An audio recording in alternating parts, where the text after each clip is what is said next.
دا یو روز سوال کړی دی چې یو کس نکاح وکړه د جنۍ سره او کورواله ورسره ونه کو میلاو ورسره نه شو یا جنۍ مړه شوه یا هلک مړ شو نو آیا دوی ته میراث میلاویږي د یو بل او که نه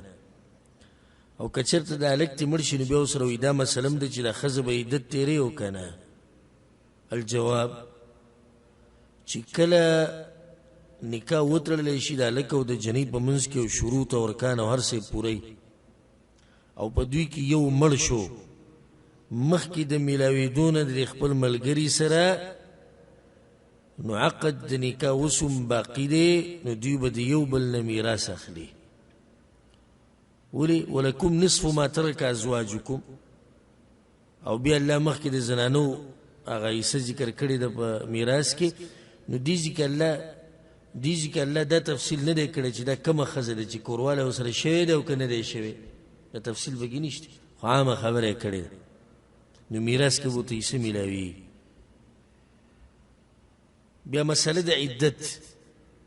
نو عدت د خاوند د مرګ دا په زنانه باندې دی اگر که خاوند د دې سره نه میلاو شي ځکه چې الله په قرآن کې والذین یتوفون منکم ویذرون ازواجا یتربصن بانفسهن 4 اشهر و10 تاسو کې چې څوک مړ شي او ښځې ته پاتې شي دا ښځې به 4 میاشتې 12 ورځې تېروي دې کې عامه خبره الله کړې دی نه ذکر کړي چې دې ښځې سره به کوروالی شوی او که نه به او دغه شان یو حدیث کې دا راځي چې عبدالله بن مسعود رضی الله عنه یو زنانه پسې راغلې وه هغه له دغه شان فیصله کړې وه چې دې ته په میراث کې حصه به رسي او عدت به تېروي ها په دې زنانه باندې طلاق عدت نشته په کومه زنانه باندې چې میلاو شوي نه دوی به دې زنانه باندې د طلاق عدت نشته خو د خاوند د مرګ په سبب چې کوم عدت دی